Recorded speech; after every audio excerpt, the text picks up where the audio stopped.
Now I move to questions to the Minister for Communities, Nicole Cathy Mason. Gormiaga Concordia, question number 1, Latehull. Minister. Mr Speaker, with your permission, I wish to group questions 1 and 4 and would like to request an additional minute for the answer. Regretfully, neither my department nor Sport NI have any funding opportunities currently open which grassroots sports clubs could apply to. However, I can announce that Sport NI will reopen its popular crowdfunding programme in March. I recognise the important role that grassroots sports play across our communities, including junior football. The physical health and well-being that sport and physical activity provides cannot be underestimated. Promoting the active living strategy, opening up participation opportunities in sport and physical activity, and developing and improving sporting facilities are key areas for my department. Grassroots sports are the first step in this lifelong journey to more people being more active more often. In 24-25, my department secured £500,000 for the Your School, Your Club initiative to enable the opening of school sports facilities for community use outside of normal school hours, and I hope that this funding opportunity will continue in future years. Despite the challenging budget position, I will continue to make the case for funding to support clubs across all disciplines of grassroots sport, including junior football. I encourage my officials to meet with any grassroots sports clubs to understand sector need, either in terms of funding opportunities or for additional facilities to meet demand. Mrs Mason. Gormiaga, and thank the Minister for that answer. Is the Minister aware of the current project that's taking place in Ballykilner? Camp Down GAA County Board are undertaking a project there. It's a centre of excellence and a sporting and community facility. What support can the Minister give to that, and will he engage with those that are involved in that project? More than happy to engage with that project. My understanding is that funding has been secured for that project through the Peace Plus funding that had been made available, but certainly I'm more than happy to engage, and if there are any specific issues that they are facing, I would be happy to discuss that with them. Peter Martin. Thank you very much, Minister, for your answers so far. My interest is particularly at junior level and junior football, and there have been increasing numbers of players at primary school, certainly in North Down. And I was wondering, would the Minister be willing to come down to North Down to see the level of enthusiasm that there is at that level, perhaps kick a ball around as well, and hear some of the coaches talk about the developments that we're having in North Down? Thank you. Mr Speaker, I'm always happy to visit at North Down and to join the member wherever it is he is wanting to show me around. In many ways it's a good problem that you're experiencing, that there is additional need. However, we know that exists right across Northern Ireland, so I'd be keen to better understand the issues and see what my department can do to help in this situation. Thank you, Minister, for the answer so far. Minister, where a school and a sports club share facilities and those facilities require upgrade, do you routinely direct them to the EA's minor works funds for funding?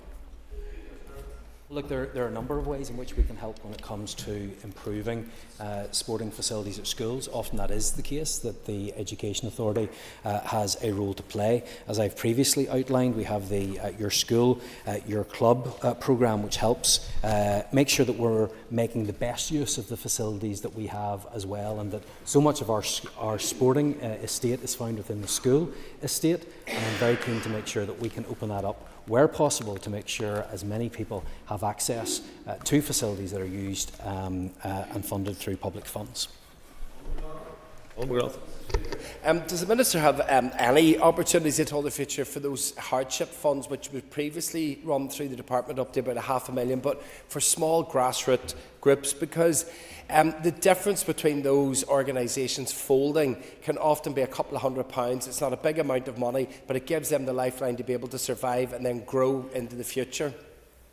Mr Speaker, I'm always happy to work with those clubs that are in need, that are looking for some support. either for me to be able to direct them to funding or to make use of the funding streams that may come available within the department. I'm a big advocate for sport, all sports. I want to make sure that we have the opportunity for as many people as possible to play and to take part, because I believe that that has benefits that go way beyond just my own department, but we can think of the health and educational outcomes that can come from that as well. So certainly I will always be someone that will be looking for additional investment in that way. He will understand the limited budgets that we operate currently, but I think that it is an investment, therefore a good use of money, and I will always be an advocate for that. Alan Robinson. Question number 2, Mr. Speaker. Mr. Speaker, my officials are working at pace to put in place the IT and other logistical arrangements necessary for making the one-off £100 pension age fuel support payment, and that payment remains on schedule to be paid before the end of March 2025. Mr. Robinson. Mr. Speaker, and I thank the Minister for his response. What longer-term support is there, Minister, going forward for those in the greatest need to get what they need? Minister. Well, first of all, Mr. Speaker, and I hope the whole House will be behind me on this, we want to see the UK Government change course. It has made a mistake. It has decided to take £1.4 billion off those in our society that need help to heat their homes. That overall is a small amount that I believe the government should have kept in place. It is small in this way in regards to the additional costs that will be coming to the government because of this decision, additional costs to the health service, additional people who have applied for pension credit, which is also a passport to other benefits as well. This is actually nonsensical. It's not going to end up saving the government money, so I hope that they will actually change course. However, I recognise that that way may not be the place. That's why we are taking the action that we can to help those who are in need. And that's what we're doing through the fuel poverty strategy. That is currently out to consultation. It will be out to consultation until the 6th of March, and I hope people will respond to that consultation. But I hope through that we will have a strategy in place that provides support to give immediate relief to those in need, but that we also put in place a longer-term strategy to make sure we're putting in place those measures that can help, that we invest in energy efficiency, for example, to make sure that less money is spent by people in Northern Ireland having to heat their homes. And Minister, the scheme, the £100 scheme, is very welcome. However, will those who receive the scheme who live in residential settings, maybe multiple people, be expected to pay any additional charge to the residential setting they're living in? Minister. No, that is not my understanding. Any additional charge will have to be paid, and of course there is, importantly, no application process either. Claire Sugden. Thank you, Minister. Minister, have you explored the opportunity of creating a Northern Ireland version of the Warm Homes discount scheme? Mr. Speaker, all of these issues can be brought into consideration through the development of the fuel poverty strategy. And thank you, Minister, for your answer so far. I'm just wondering what engagement either you or your department have had with the counterparts in DWP to ensure that our unique circumstances here are taken into account with the pending UK Government's Green Paper on welfare reform? Sure. I have met with Liz Kendall and others within the ministerial team at DWP, and my officials have continued engagement at that level to make sure that our particular circumstances are taken into consideration. I have to say, though, there are similarities with what the UK Government are trying to do and what we are trying to do here as well. It is in everybody's benefit that more people get into work, that we break down those barriers that exist, that prevent those that aren't currently in work getting into work. So we do have common cause. I want to make sure that we're working closely together to get the maximum benefit. Ultimately, our aim should be to protect those that need help and ensure that we give the assistance necessary to get those who are currently not in work into work. Please. Sure. Mr. Speaker, this will be part of the ongoing fundamental review of allocations. My officials will work with the Housing Executive as it carries out modelling, stakeholder engagement and appropriate consultation to inform its considerations. It's anticipated that the fundamental review, including the consideration of primary social need points, which is a new addition to the review, will be completed by autumn 2026, if not sooner. Ms McLaughlin. It's clear that the current system is not fit for purpose, and this review is urgent and very necessary. Is the current timetable sufficient to address these challenges quick enough? Minister. Well, Mr. Speaker, I want it to be done right now, but I also want it to be done right. And there is a balance there to be struck, but I have full confidence in officials in this role and in the Housing Executive to make sure that we have in place a system that, as the member describes, is fit for purpose. Thank you, Mr. Speaker, and I thank the Minister for his answers so far. As an MLA who receives reports of people who've been intimidated, antisocial behaviour and sadly domestic violence within homes, it's important that we're able to support these people. But can the Minister outline how common intimidation is versus domestic violence? Minister. Well, Mr. Speaker, in the 10-year period from 2014 to 2024, cases due to intimidation fell from 380 in that year to 226 last year. Domestic abuse cases rose from 721 in 2014 to 1,146 in 2024. Mr. Speaker, that is a damning indictment on our society, that in that sector alone, in social housing, the total number of reported cases were 1,146. It's very clear that there's wider work for this executive and society as a whole to do to tackle this issue.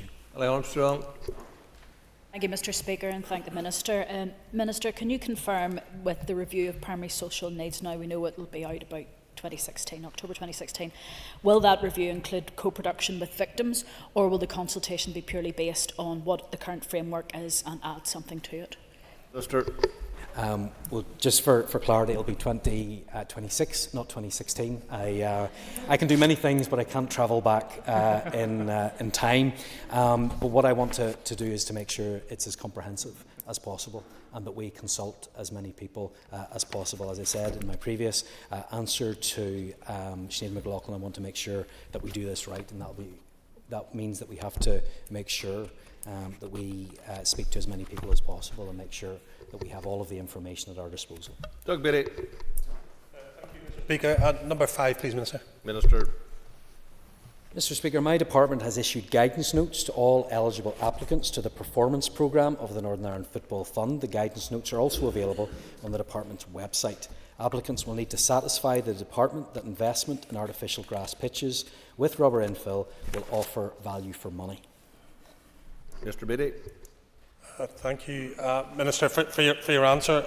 And I guess you will, I mean, it's not just your department, and I understand that, and you'll join me that we shouldn't be following EU regulations in regards to this, but we should be getting rid of microplastics. And with 8 out of 12 top-flight tapes going plastic, this is becoming a real issue. So could I ask the Minister, looking at this in the long term, we have to look in the long term, will he, working with other departments, set up a fund to be able to support these clubs and other institutions once this comes in? Minister. Well, of course, this is something that we might have wanted to consider, that we could have debated in this place, that we could have decided whether or not it was the right move to make, whether the perceived benefits from it would have outweighed the additional cost. But we didn't have the opportunity to do that in this House.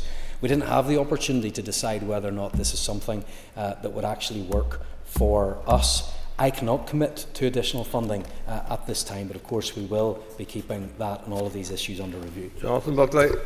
Thank you, Mr. Speaker. And in keeping with the Minister's comments, is this not yet another example whereby blind allegiance to EU regulation from some in this Assembly, where there is zero scrutiny, zero representation, actually leaves local people at a disadvantage? Minister.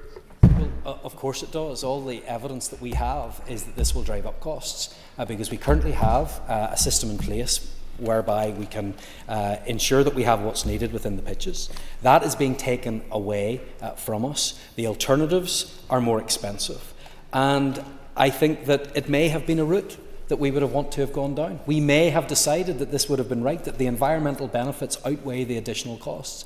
But that should have been a decision that we made in this House. This should have been a decision that we had the opportunity to debate, to scrutinise, to make sure that it was actually right for us. And that has been taken away from us. And I think it's right that we highlight the fact that there are additional costs for people right across Northern Ireland and various sports in Northern Ireland because of the implications that this will have.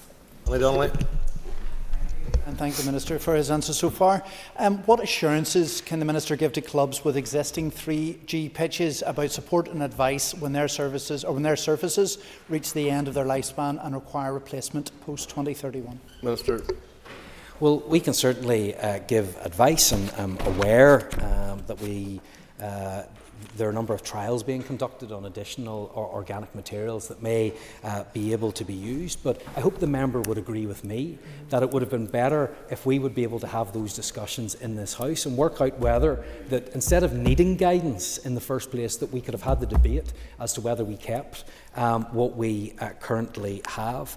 And I think that this is going to add additional cost. And as someone that believes we need additional pitch provision right across at Northern Ireland, I'm concerned that this is going to add cost to our ability to deal with that issue. And I hope that that is something that members in this House will take on board. Mark Durkan.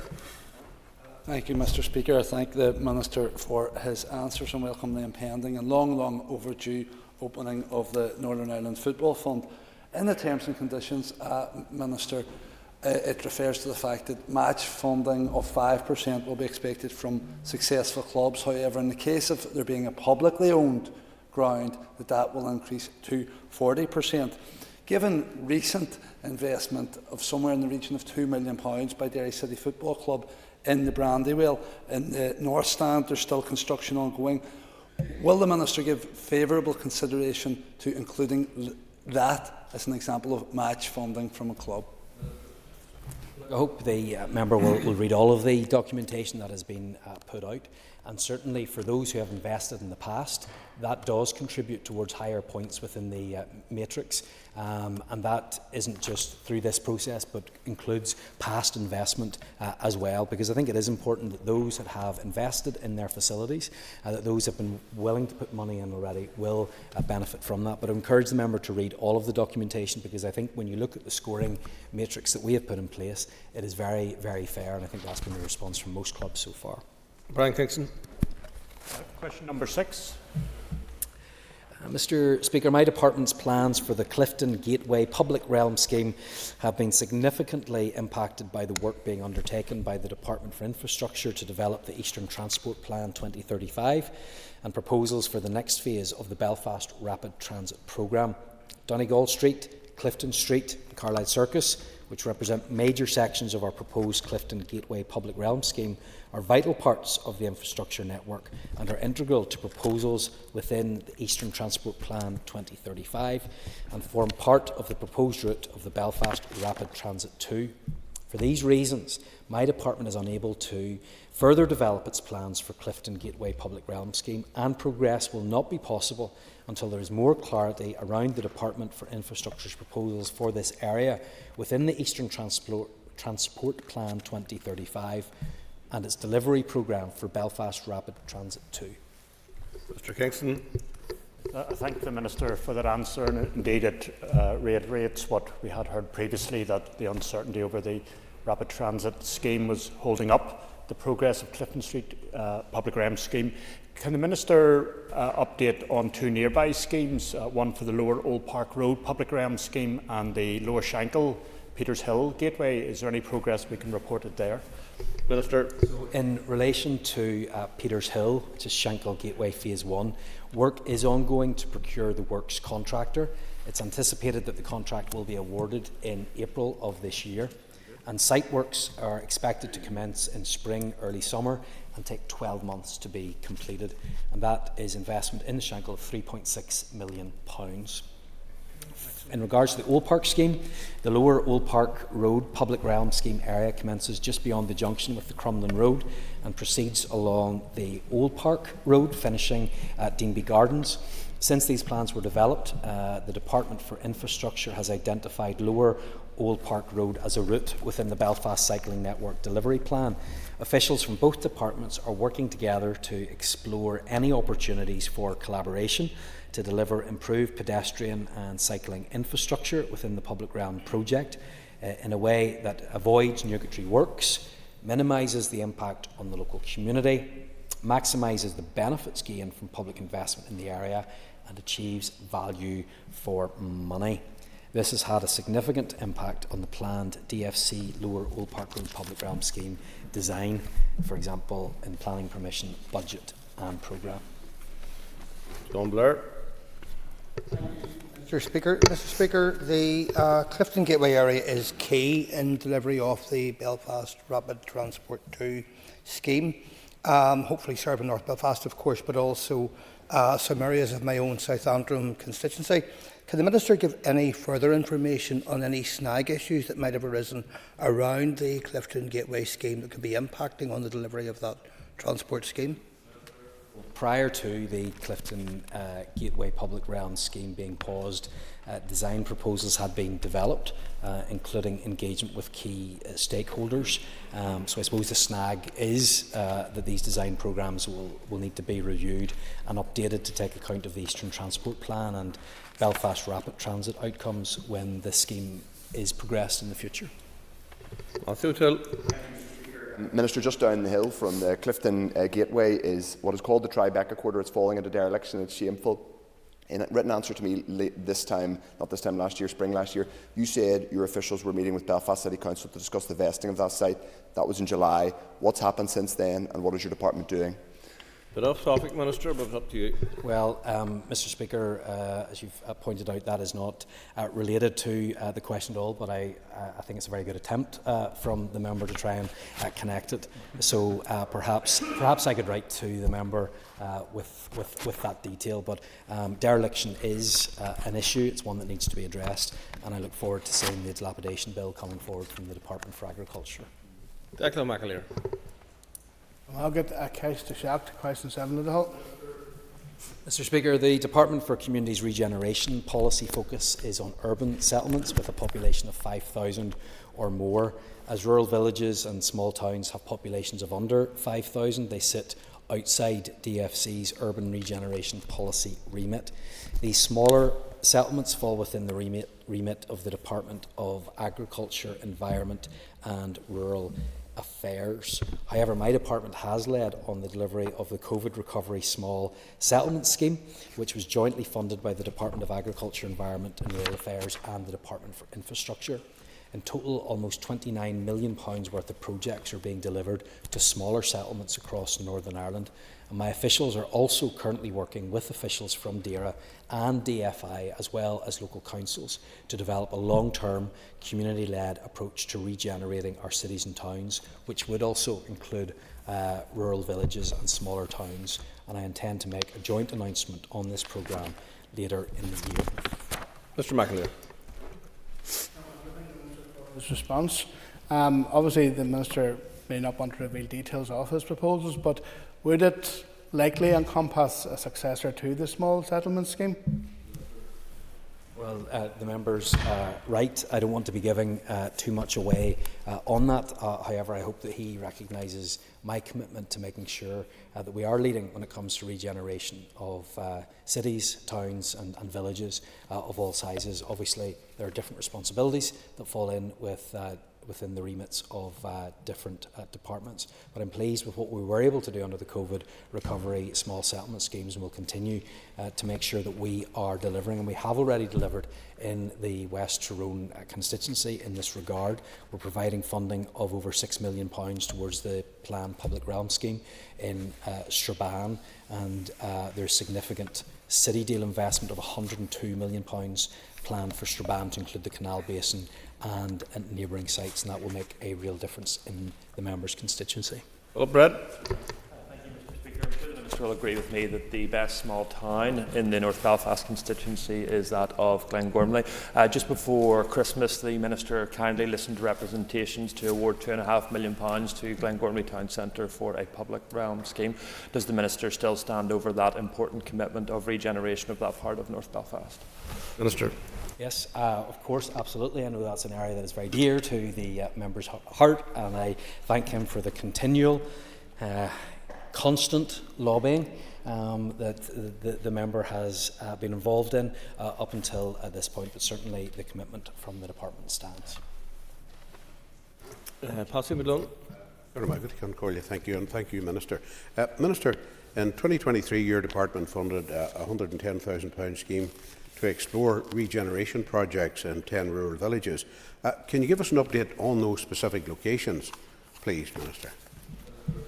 I don't have that detail with me right now, but of course I'd be happy to write to the member outlining what it is that we have done in regards to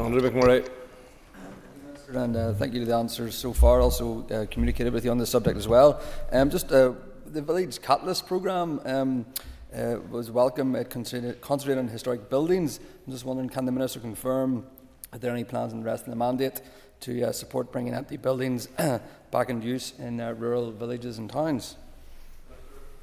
Absolutely, this is important part of what we're trying to do through the housing supply strategy. We need to make sure we're doing everything that we can to make use of the buildings that we have that are already in place. Sometimes that involves extra cost. However, it is still beneficial for us to make sure that we are using the buildings that we already have.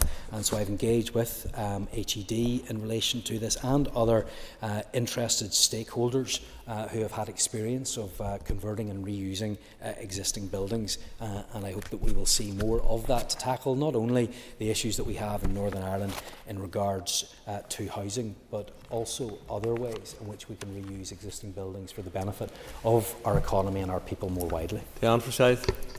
Thank you, Mr. Speaker. Question 8, please. Minister. Mr. Speaker, with your permission, I wish to group questions 8 and 11.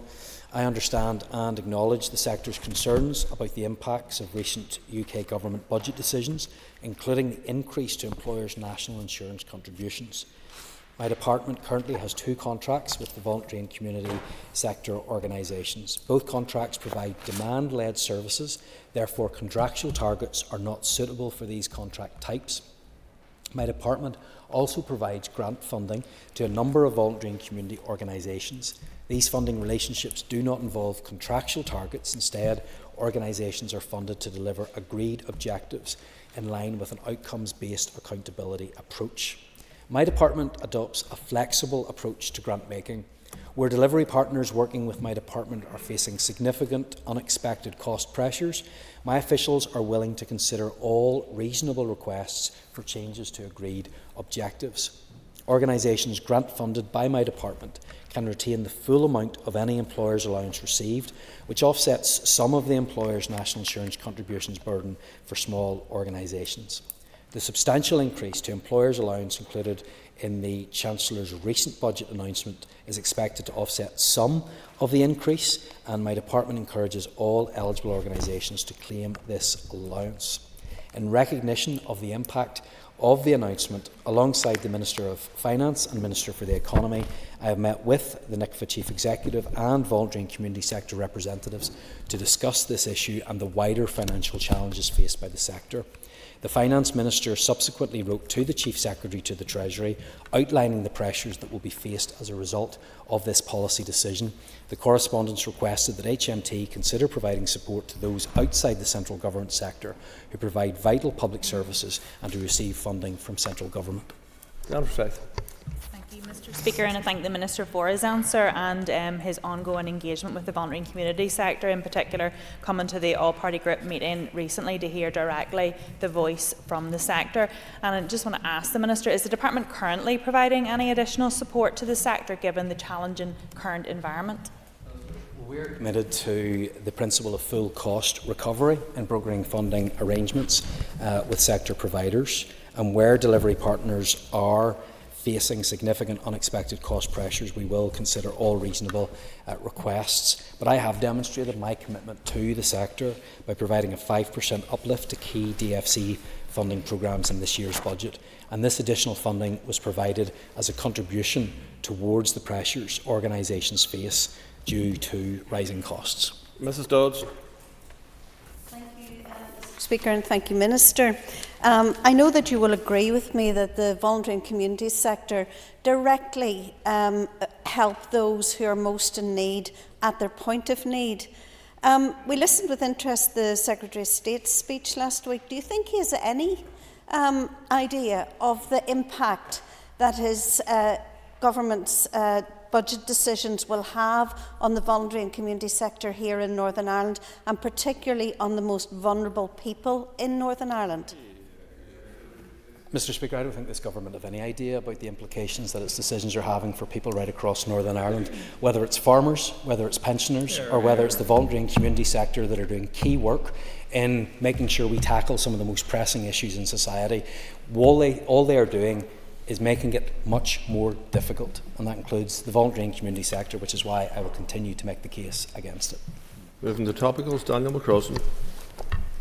Thank you, Mr Speaker, and I thank the Minister for the answers to the questions so far.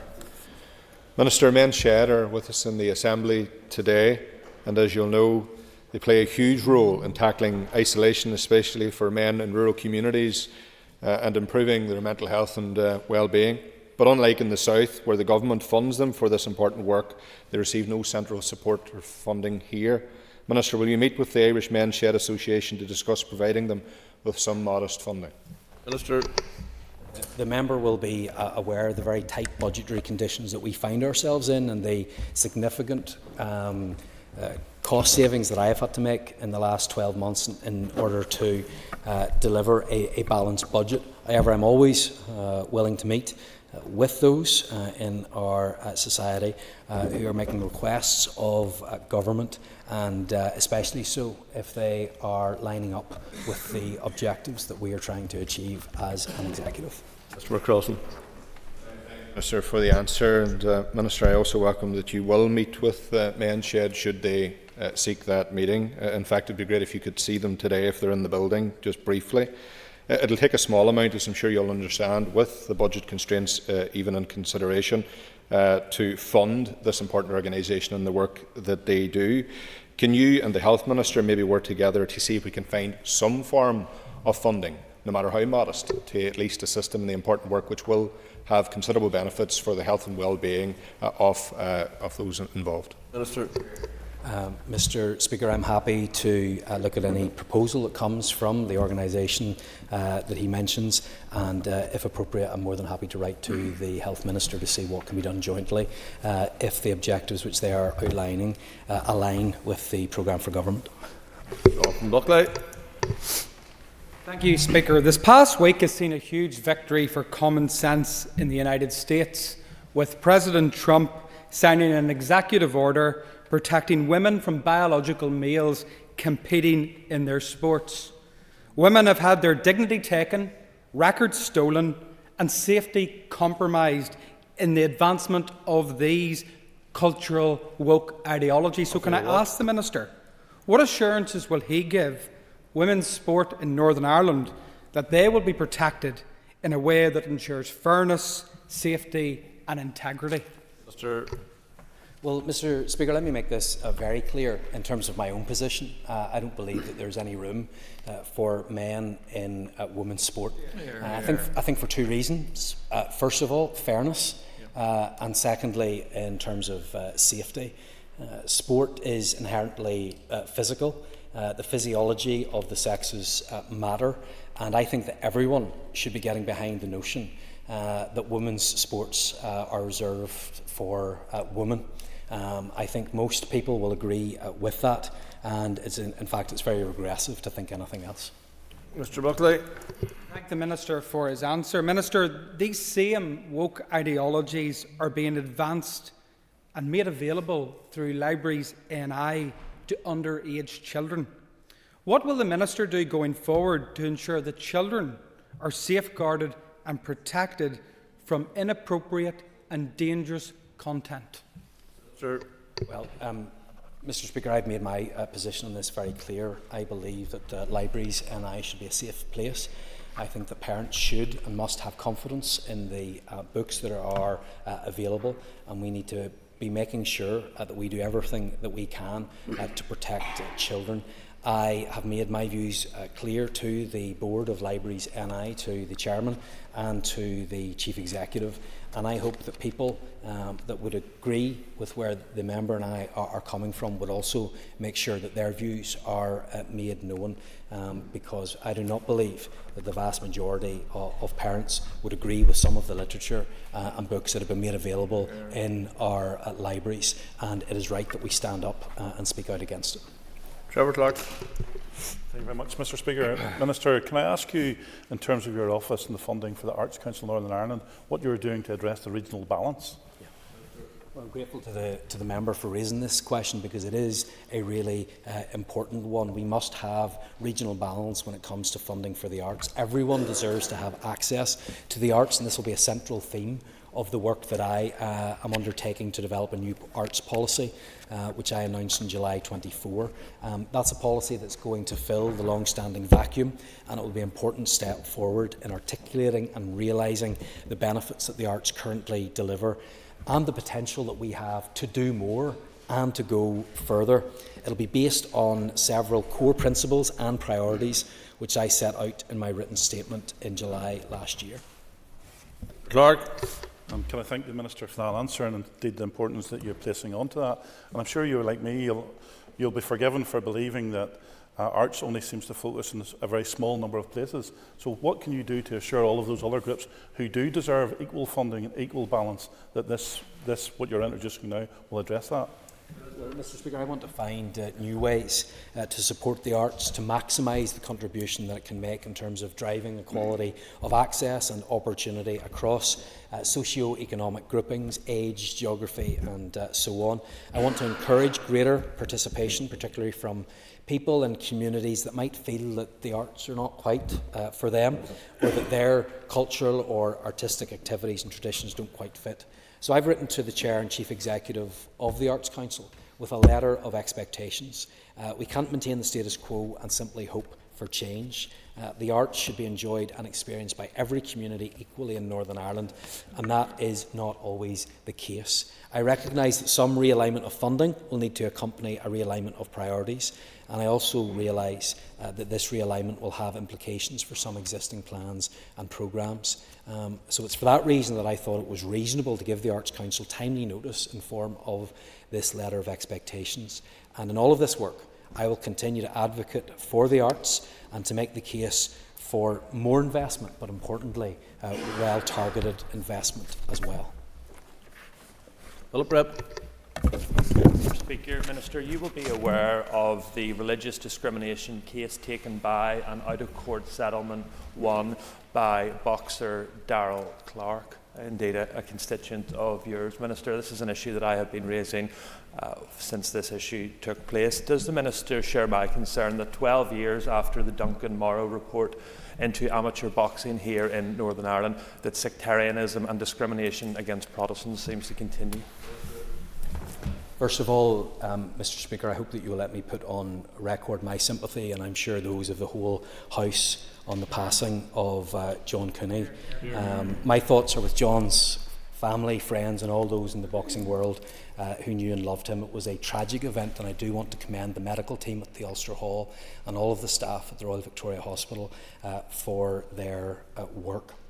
Can I thank Mr. Brett for the issue that he raised, and I noted with interest the recent case which was settled between Darrell Clark and the Ulster Boxing Council. I put on record I do know Darrell in a personal capacity. I have heard his story. As part of the settlement agreement, the Ulster Boxing Council committed to an Equality Commission comprehensive review of the governance practices and procedures applicable to the Ulster Boxing Council to ensure that they are compliant with the Fair Employment and Treatment Northern Ireland Order 1998 and any relevant codes of practice. It's important that this work is carried out by the Equality Commission urgently, because no matter who you are or where you're from, You should be able to progress in your sport if you have the talent and the ability, and no one should feel as if they don't belong. Thank you, Mr. Speaker. And amateur boxing is vital in my constituency in North Belfast, but the clubs that I speak to on a daily basis, their confidence in the leadership of these organisations is completely shot. Once again, we have a religious discrimination case against a Protestant.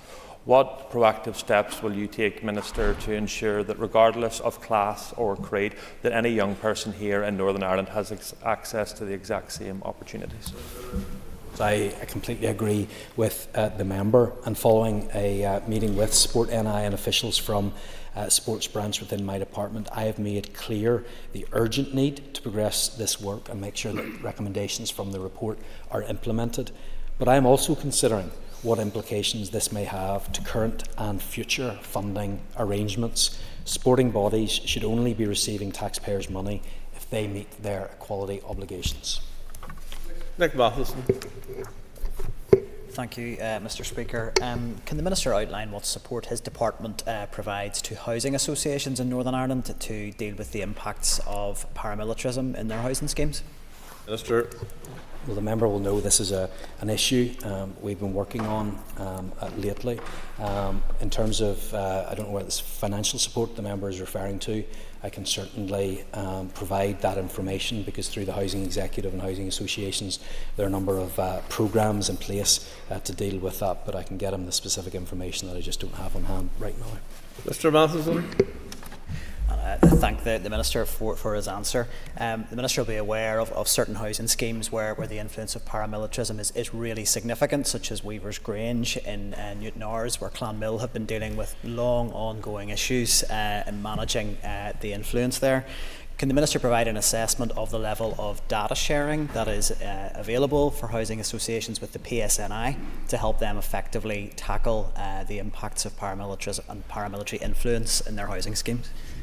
Mr. Speaker, I would certainly hope that any information that is required will be passed on, and if it's not, I will always make sure that that is the case. But let me make one thing very clear.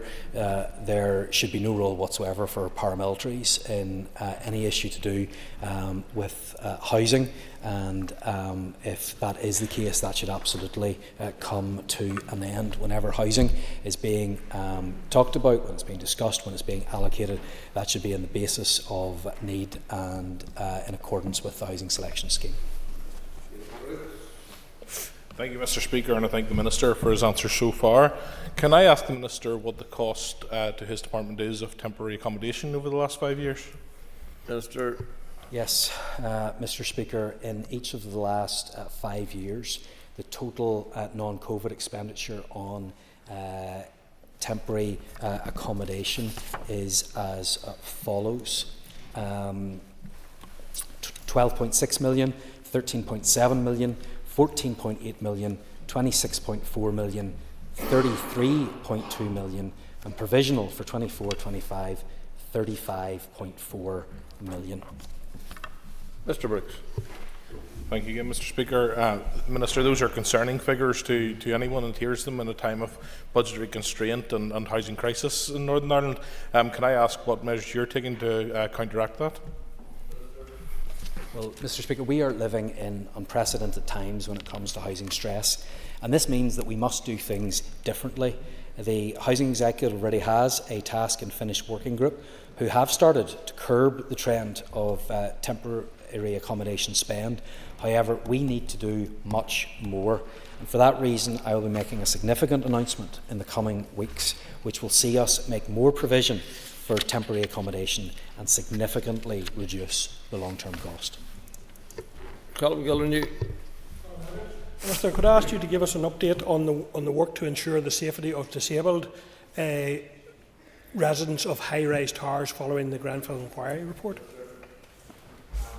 Mr. Speaker, this is an area of concern, and he'll be aware of the work that has already been carried out by my department, both in terms of safety overall with regards to high-rise buildings, but specifically with regards to making sure that there is access for those with a disability. If there are particular issues that he would like me to address, I'm happy to do that.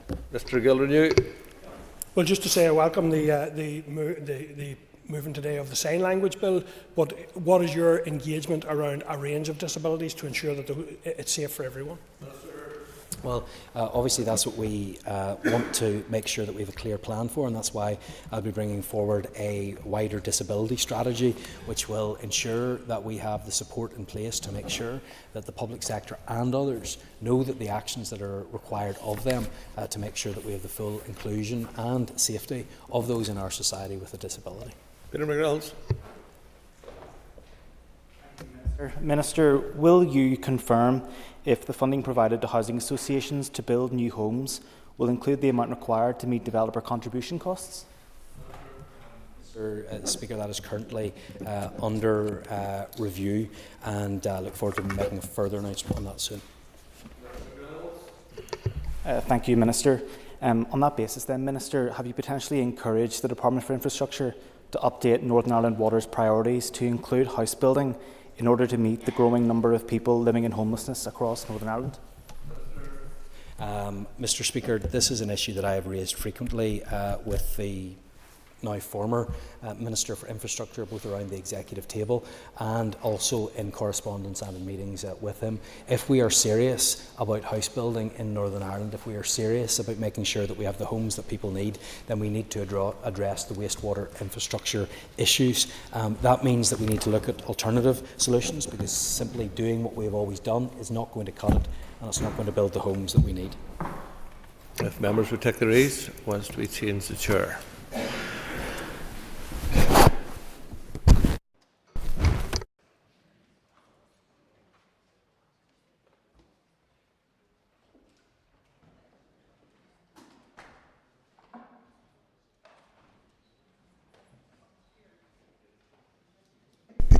Now question time for